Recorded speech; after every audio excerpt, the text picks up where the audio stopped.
Good morning, everybody. I am here today to bring you the long awaited show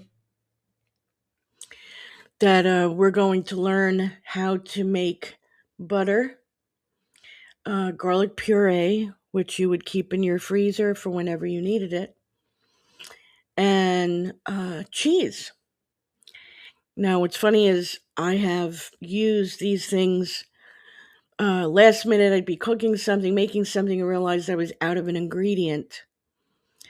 Um, and then just put together what was needed, for example, with the cheese part and the butter, and make it just out of milk, you know. Um, and you have these ingredients normally in the house. You'll be surprised that you do. And so this will help you. This will help you. And the garlic puree, I feel like it saves money. You know, you do one big shopping of garlic at one moment, like maybe I think I get garlic maybe once every 2 or 3 months. Before I used to get it once or twice a month when I just bought it and then would take a clove and chop it up and use it per recipe. But when I started doing this, I saved money on it and I was able to spread it out throughout. And I do a lot of cooking. So the fact that, and with garlic, by the way, so the fact that I was able to spread it out the way I have has been because of this method. So I want to share that with you. And I did not get you a recipe for today. I felt like, the butter and the cheese and the garlic were something that really needed to be shared. And then I will find a recipe to, that you can implement these ingredients in sometime this week. So Jean Pierre is going to be the one to show us the garlic and the butter. And I really do urge you to watch his channel if you haven't already.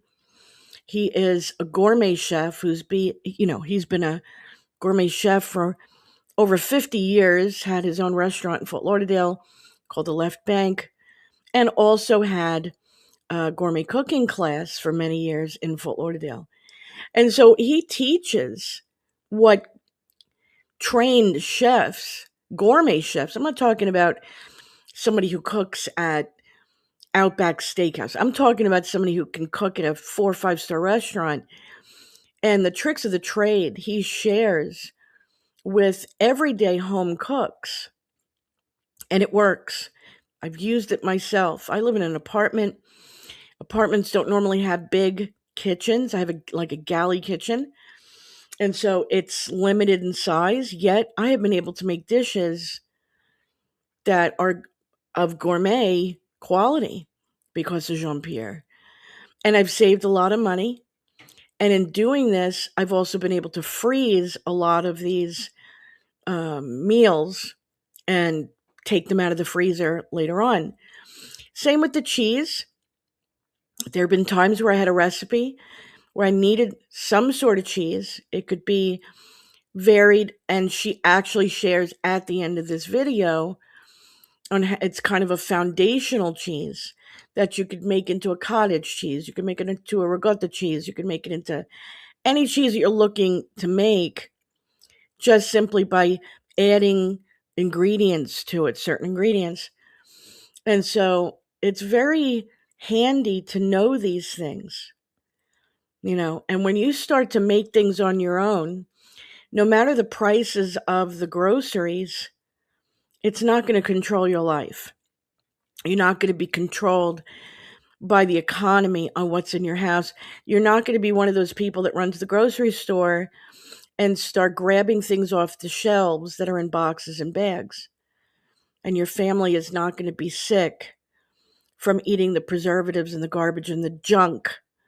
You're actually going to start looking for more pure products to make your homemade dishes with, which is what I'm doing now.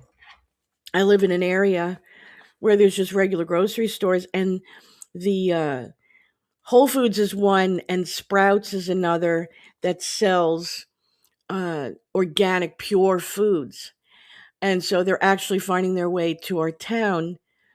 And I'm looking forward to that happening because when you start to cook, you want to cook with authentic, pure ingredients. So, with that being said, I'm going to start sharing. Let me put on my trusty headphones. And the first one that we're going to do is the butter. So, let me add that. I'm going to share screen. And this is, let me also tell you that this is a 10-minute video, and the other two are a little over 3 minutes. These are very, very short videos. So, this will not take up a lot of time. And here we go. Jean-Pierre, Chef Jean-Pierre. Well, hello there, friends. Guess what we're making today? Butter. We're going to make butter from scratch, friends. It's so easy, you're not going to believe it. Let me tell you, homemade butter, nothing like it. You're going to make it one time, you'll never buy butter again. I promise you. What do you need to make butter? Very simple. You need cream, heavy whipping cream. I like to use a 40%. If you can find it, it's great. Most grocery stores don't have really high quality heavy whipping cream. You got to try to use at least 36% fat. If you find 42%, fatter it is, better it is. Butter is good. All right, friends. So I got, I'm going to make a half a pound really quick so the video is not too long. We're going to whip it, and we're going to separate the cream from the buttermilk. It's very simple. I put it in. Try to have your tools fairly cold to start with. You should always really have it cold. It helps, congeals the fat separated from the buttermilk. But it's so simple. A child can do it. I mean, really, a child can do this, my friend. So here's what's going to happen. When you start, you know, I'm at fairly low speed. I'm about 4. Maybe I can go 5. Yeah, you don't want to go much higher than that. No, because it's splattering too much. You don't want it to splatter. So do it slowly, and as it turns and whip, and if it's going to get thicker and thicker and thicker, we're making whipped cream, and then we're over whipping the whipped cream, and that's how we're going to turn the butter. The process is to remove the milk from the cream, and the cream is how we're going to make butter. And you'll see in a minute how the cream is going to separate from the milk, and the milk is buttermilk, so I love it. I use it in dressing, I use it in mashed potatoes, I use it in all kind of stuff. And the butter, you can use it for anything you want. I promise you, you make your own butter one time, and you're not gonna believe it. You can put salt in it, you can put seasoning. You know what? I make a video on seasoned salt, flavored salt. I mean butter, flavored butter, and compound butters. I'll make a video on that so we can flavor it. But in the meantime, I'm going to whip this. I'm going to go a little faster. And not to make the video too long, because I really want everybody to watch it. We are going to record while we're doing this, but I'm going to be quiet. So, what a surprise. I'm going to be quiet, my friends. And my mom used to do that. My grandmother used to do that, but they used the churning. They did it by hand. My grandmother had this big wooden thing, like she was 100 years old. And she would do it like this and stay in front of it and churn it. And I tell you, it's delicious. Friends, I'm going to let it do its thing. I'm going to be quiet. Okay, friends, about 3 minutes went by. I want you to pay attention. I can increase the speed just a little bit because you see it's much thicker. We're getting ready to get a whipped cream. When you get whipped cream, it's almost like this. And if I wanted to make a beautiful whipped cream, I would probably stop now. But I'm not stopping because I'm not making whipped cream. I'm making butter. I'm going to be quiet again. All right, friends, when you see it like that, you know you have overbeat your whipped cream, okay? If it's whipped cream you're looking for, you're done. Keep doing it. Make butter now. All right, friends, when you see it getting powdery, it's starting to get a little bit of a yellowish in it. And when it starts getting powdery, you can't be anywhere else. You got to stay with it. We probably are about 5-6 minutes so far. And this is when the buttermilk is about to separate from the cream. Okay, you're going to see it. I'm almost there, friends. But as you can see, there's a little bit of it that got stuck on the side of it. And it's not butter yet, so I'm going to put it back in there, okay? That's really the only thing you got to do. It's really not that big of a deal.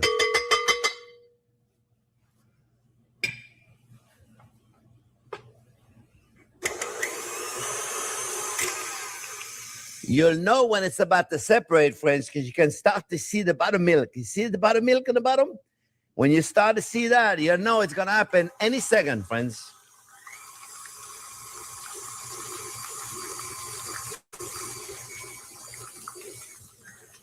You may want to reduce the speed of your mixer, otherwise it's going to fly everywhere. We got butter. We got butter. We got butter, friends. Voila. This is butter. You see? So now what we do, we take it out of our...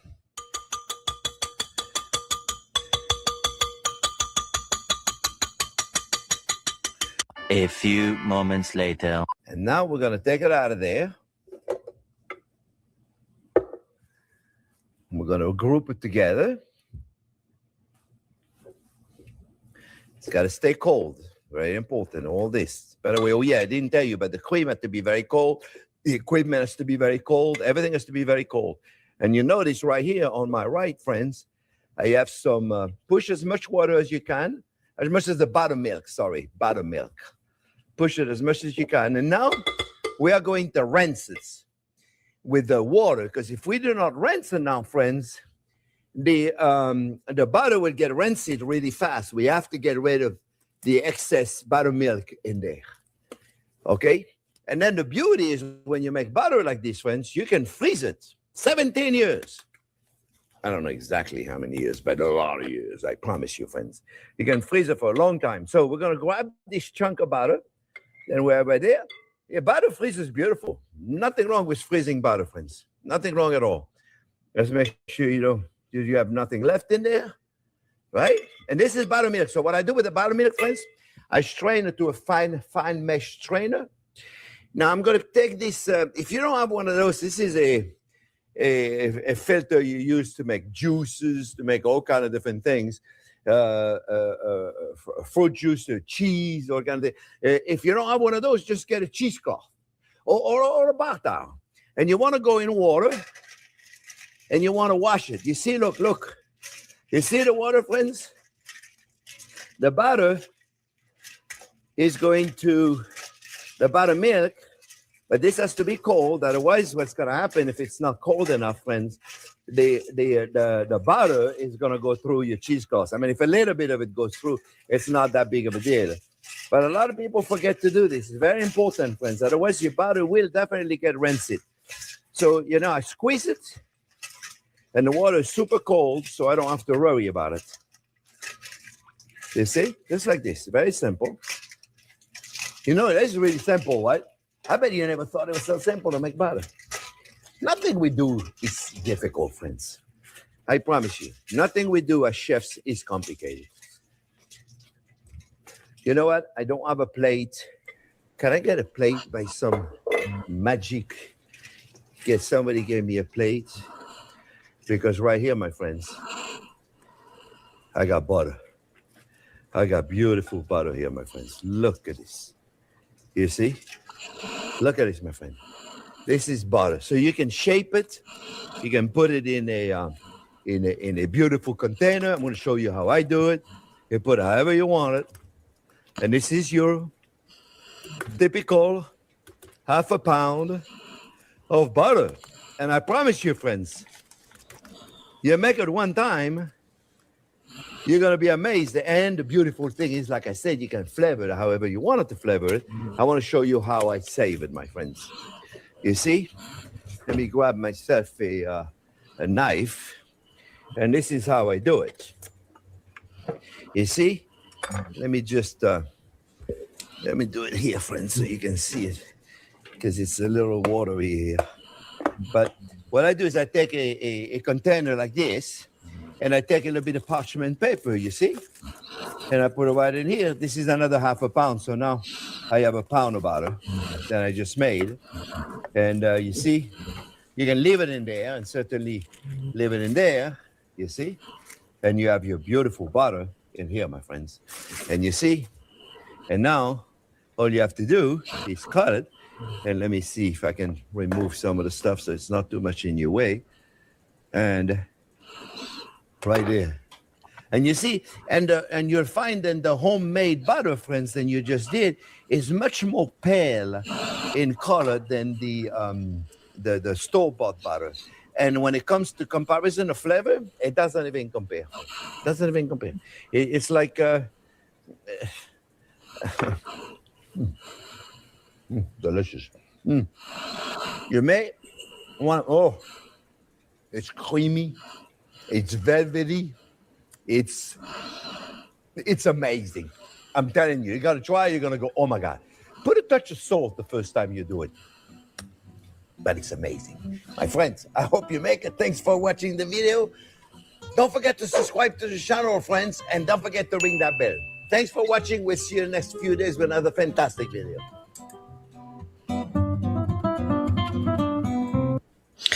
Okay, so the salt would probably go in after he, put it through the water. And I've seen chefs where they didn't even use the cloth. They just, took the butter out of the bowl, put it in the ice water, kept it together with their hands. As long as the water is ice cold, the butter's not going to do anything but stay in the mold. After you're done doing that, you get rid of all the buttermilk out of the butter.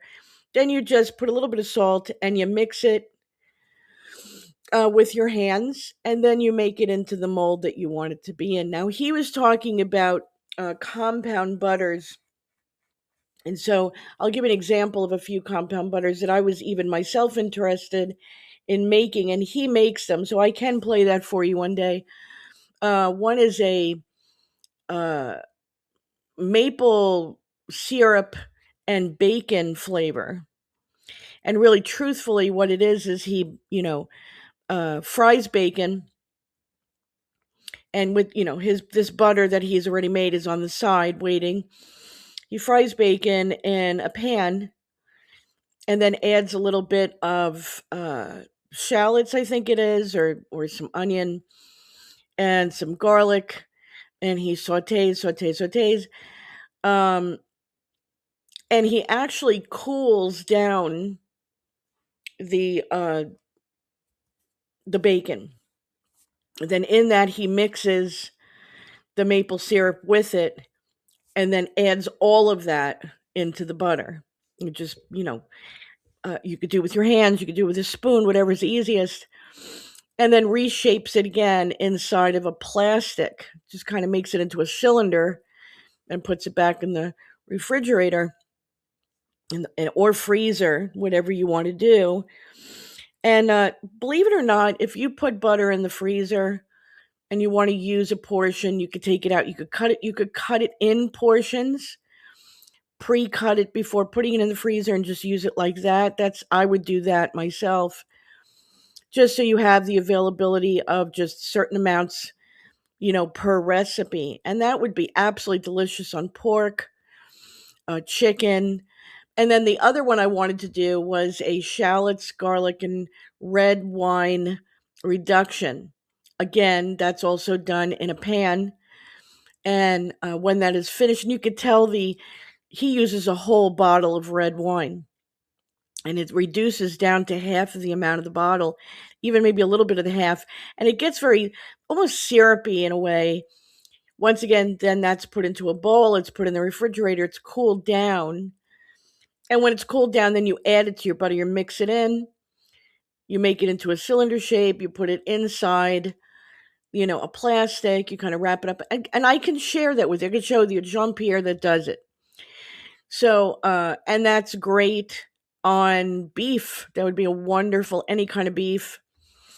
There's just so many things you do. On Christmas time, I've got family members who beg me. I've got my niece and my nephew. beg my husband, actually, it's not me, who makes a roasted garlic and parsley compound butter. And sometimes I don't get to the point where I make the butter like he just did. So I'll just buy a really high quality, like European or Irish butter and bring it home and mix it. But I would prefer to do this, everything being homemade, because, like he said, it always tastes better. And he's right. When it's homemade, it always tastes better. And this is about you saving money. This is about you having more control about what your family eats. Now, this next one, you would need to get yourself, if you have an ice cube tray, that's just as good. A lot of people do have that in their freezers, but what's really the most, easiest, actually, is one of those silicone, which you could get at any store. You could get on Amazon, really cheap, ice cube tray. But it's silicone, and the reason why that is important is because you're going to put it in the freezer, and when you go to use one of your garlic cubes, it's just easiest to take that thing out of the freezer. It's, more pliable when you take it out, and you just open it, and you take your garlic puree cube, and then you put it back in. I don't see it being much of a struggle if you put it in a regular ice cube tray, but I use as you're going to see him do here, I use the same type of silicone. You'll see silicone. It's like an ice cube tray. People put candies in it and stuff like that. And this is only a 3-minute video, but this, I'm telling you, saves you a lot of money in the long run and is very convenient. So here we go. This is the garlic puree by Chef Jean-Pierre. Friends, today I'm going to show you how to make a really, really easy garlic puree. I use that in many of my recipes. Stay tuned. I'll show you exactly how to do it. It takes 5 minutes. Okay, friends, you've seen me using time and time again a garlic puree when I cook. And often you ask, how do I do this? It's very simple, friends. We take whole garlic and we mix it with olive oil and we create this beautiful garlic puree. And I always have it. And the beautiful thing is it can stay in your freezer for a long time. I don't know about 17 years, but a long time. And what you do, you get ice cube trays, you see? You get ice cube trays and you put them in, and you do it with a pesto also. You see, look, you got a pesto, boom, put it in an ice cube tray. It's good if you can find the ice cube tray with a top on it. Otherwise, your ice cream is going to smell like garlic. So I highly recommend you get one with a cover on it. They're not easy to find, but you'll find them. All right, so how do we do this? Very simple, folks. This is very complicated, very complicated recipe. This is going to be the easiest thing I've ever done, folks, in my life. Okay, look, a little garlic in here, a little bit of garlic and olive oil. Measure very carefully. It doesn't really matter, folks, how much you put in. You want to measure, you want to measure. You want to check the texture. You watch. You'll understand in a minute what I'm talking about. You'll understand in a minute. You see right now, if we look, it looks pretty dry in there, you see? So we put a little more olive oil, you see? And then we're going to chop again. We want it to be very fine. I hope I can talk over the machine. Well, that thing is noisy, isn't it? It's got little holes in the cover, so I can keep doing that. We want to make it where it's got 2 directions. See? Tick tock. I have no idea which one is what, but I use both. How's that? So, look, we want to make sure it's nice and pureed, you see? And the reason why you want to make sure it's nice and pureed, friends, is because you don't want a big piece of garlic to be stuck in your mouth while you're eating. But you see how simple that is? So you're going to say, well, why don't I just take a regular garlic and do it and smash it on a cutting board? Of course you can do that. But let's say you ran out of garlic. Or let's say you couldn't find garlic. Or you forgot to get the garlic. It happens to me a lot. Right? So what do? You go to the freezer and you pop your ice cube, and voila. I put it in an 8-ounce container. You see, I got those containers. This one just came out of the freezer. See right there? It just came out of the freezer, right? So I use what I want. I put it back in the freezer. And no problem. I can do that 100 times. You see, use what you want to put it back in the freezer. Or put it in an ice cube tray. Makes it easy to incorporate in a million different recipes. Really, really simple. Of course, if you have fresh garlic, just put it on a cutting board, little of salt, smash it with a knife, make a little puree. You can do that also. But this is really easy to do. Now I got a video showing you how to do it. Don't forget to subscribe to our channel. Don't forget to give us a thumbs up.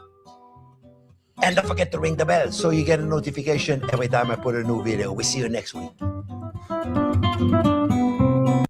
Okay, so, I mean, God bless him. He's a little bit confusing, so let me help you out.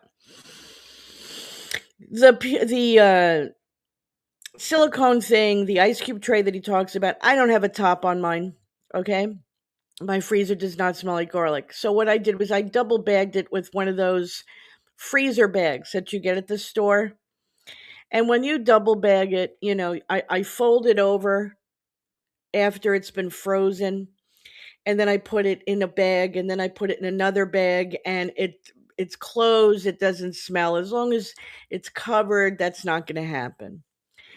If you choose to go, well, I don't want to do that. I want to do the little plastic thing that he has with the lid on it. That's fine. You could do that. And as you can see, when you take it out of the freezer, it's going to be rock solid. So what you do is you take that cylinder of, you know, the garlic puree out, take a knife, and very easily, believe it or not, because it's oil and garlic, you just take a knife and you can cut out whatever piece you want to use, put the rest of it back in the plastic and stick it back in the freezer. So you have options here. But again, this is how you spread out. And as he said, sometimes you forget to get the garlic. You didn't think about getting garlic. If you're not one who cooks with it a lot, it may not be something that you normally get and put in on your grocery list. So this is a way of having it always in the freezer. It stays there for a very long time, and you'll always have it on hand. And it does save money, which is something he doesn't explain. In the long run, it does save money from you having to keep purchasing it. Okay, the next one. So that's Chef Jean-Pierre. This next one is from somebody called Fix It Samo. And again, it's only a 3-minute video. And this is going to be a way to make cheese. So let's say you want to use a cheese in one of your recipes, and you're going, oh my gosh, I forgot to get some cheese. Why didn't I buy some cheese? So now they're going to show you how to make it. And like I said, it's a foundation type cheese. So at the end, and I'll try to stop it if I can, where they mention how you can make it into various different cheeses. So let me get that for you. All righty. So here we go.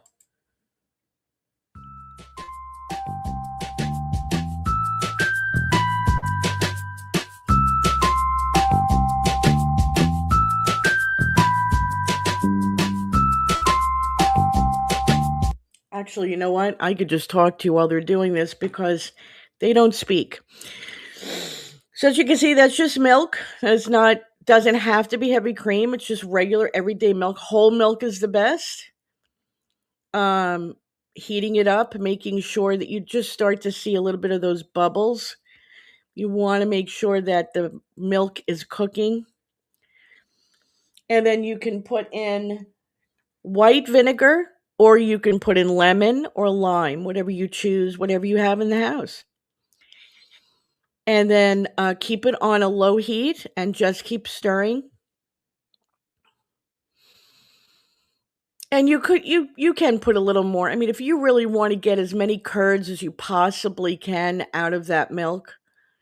And I think and I'm going to share these videos with you, by the way. They will be in links after the show, so you'll be able to catch them. So she'll tell you how much of the lemon, lime, or vinegar to use, whatever it is that you have. Now she's going to use a strainer and a cheesecloth. If you don't have a cheesecloth, don't worry. You can, like Jean-Pierre said, um, with the first recipe with the butter, you can use a kitchen cloth, a washcloth, as long as you're just really truly filtering and getting rid of all that liquid. Some people will just take that, as she's going to do right now, wrap it up and put something with a weight on top of it and leave it set. Well, actually, she did not do that, but usually most people do put something on top of it so that it just pushes as much moisture out. So there you go. You've got a foundational cheese. Now let me see. She should mention somewhere. You can refrigerate up to 1 week or prefer eating it right away.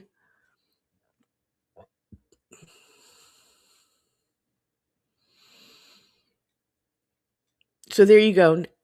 Add salt, olive oil, and seasonings. You can crumble it, you could cube it, you can marinate it in olive oil. And that's a nice cheese to spread right there. So, okay, so let's say you want ricotta cheese. Let me stop it right here. I lost it. Hold on. Okay. So cream cheese, you transfer the curds, which is what went into the strainer, into a food processor, add salt, your favorite seasonings, and oh my goodness, what is happening?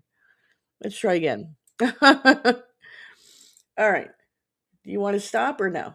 Great. Let the curds strain for about 15 minutes. Don't forget to sprinkle the curds with some salt. All right, let me see. For cream cheese, you put the curds in a food processor, add salt, your favorite seasonings, and mix until smooth. And some people will put in a little bit of cream to make it into a cream cheese. But she will have the recipe, as I said, at the bottom. And let's see if there's any more. Nope, and that's it. See, that's how short it was. So I will have that for you. I will have all three in the chat after the show, because that way you will get it. If I do it now, it'll be gone. I don't know why YouTube does that. YouTube is stupid when it comes to that. If there's anything that you want to know how to make, say, and I want to know how to make bread, or we went over bread, and I want to know how to make this or that, whatever it is, I'm interested in knowing how to make a certain dish, or how the Italians make their chicken, how do they make big ziti or lasagna or pizza, or whatever, and it doesn't necessarily, it could be beef stroganoff, it could be coq au vin, it could be anything you want. How do they make it? I will find that recipe for you, absolutely. If I haven't already made it, I will find that recipe for you, and we'll go over it together. If it's something I've never made before, I wouldn't mind going over it anyway. So, if that's what you want to do, if there's something that you're interested in looking into making, leave that for me in the chat after the show is aired. That way I will get it, and I will check the chat and make sure that I go and find that food for you. So, this is the what I wanted to share with you last week and wasn't able to do that because I was not feeling well. And then, of course, on Monday, we had a show about Chris and Micah, which took up almost an hour and a half. So by then I was exhausted. Yesterday, I just kind of rested and took an easy day, had some family issues to deal with, and I really wasn't able to do a show. I wanted to do this one with you guys for a while now because I want to be able, the whole reason why I'm doing this is to give single mothers and women that are at home and women that are working, it's men, it doesn't even have to be a woman, people who could see the prices of groceries, And it's not just the prices of groceries, by the way, it's the food that we're eating. Even the organic food, you have to watch, is it really organic? Not everything is as it says. So I said I'm glad that Sprouts is coming into the area because most likely their food is going to be pure. Their food is going to be truly organic. Sometimes what you see in the actual grocery store and it says organic is not. Another place that you could go to, and most places have this, doesn't matter what part of the country you live in or where you live, is a farmer's market. And at a farmer's market, you're going to get local dairy, you're going to get local produce. So sometimes that helps because the actual person who's growing the food or has the animals that are giving you the milk and the cheese and whatnot and the eggs will tell you what their animals are eating. Is it grass fed? So you can ask these questions and know what kind of food you're buying. So we're a very sick society with autoimmune diseases and diabetes and whatnot. We know we can't trust what's coming out of the restaurants. We can't even trust delivery anymore. There's a horror story after horror story of people who order from DoorDash and Uber Eats and whatnot, and the driver brings it to the door, takes a photo of the food, and then takes off with the food. Or starts eating it, or puts their hand in the food and takes some fries and then leaves you the rest, and God knows what was on their hands. We've had people who delivered food and sprayed it with that spray the cops use to be on a criminal, you know, into the eyes. I forgot the name of it, and have made people very sick. And so you got to have control over what you're eating. And this is the only way, is that you know how to make it. It does not have to be out of a box. It does not have to be out of a bag, and it does not have to be from a fast food restaurant. And at the same time that you have control over what you're eating and your family's eating, you're saving money. And those are two good things that you can do. This is what people go through in the country and on farms. They're not swayed by what's going on with the government or the economy. Their families eat the same, and they know what they're eating and where it came from and how the animals grew and what they were eating and where the produce came from and where the dairy came from. So there's no reason, if you're in the city or you're in a suburb, where you can't have that same control. You can. But that means that you got to do some cooking. You may be somebody who says, well, I work a full-time job. You don't understand. I do understand. That's what weekends are for. And you make it into a family event. You sit with your kids or you sit with your loved one and you make things. I do this with my husband all the time. And I wish somebody would have told me this when my kids were growing up, because I would have loved to have made all kinds of stuff with my children and enjoyed that kind of event with them. Not only would it have been, quality time with them, but it would have taught them as adults also to be more involved and proactive in the food that they eat, instead of just depending on grocery stores to tell us the truth on what's really in the foods or what's really on the labels. You just don't know if you're being told the truth. So the best way to make sure is that you have control over what you're buying, what's in it, and how it's made. And this is where I want to help in that, with the EBT and all this stuff that's going on and people complaining that they can't buy junk food for their kids anymore. I say, praise God. Praise the Lord. If this is the outcome, that you can't buy your kids, bad food anymore, that's a blessing. So if you want to get that kind of junk, then use your own money for it. But I don't think that taxpayers need to pay for your kids to be poisoned by continuous junk food and processed food. And that's just my opinion. Whether people agree with me or not is another story. Anyway, this is the show for the cooking: bread, butter, or butter and bread and garlic. I'm going to leave the links to all 3 videos that I shared with you in the chat. And if there's any, like I said, any recipe that you want to see, let me know in the chat. Otherwise, I will find something that I can share with you and hopefully share that with you by Friday. But until I see you guys again, please stay in prayer. Psalm 91, the Lord's Prayer, always in the name of Jesus Christ. And until I see you again, please stay safe and God bless.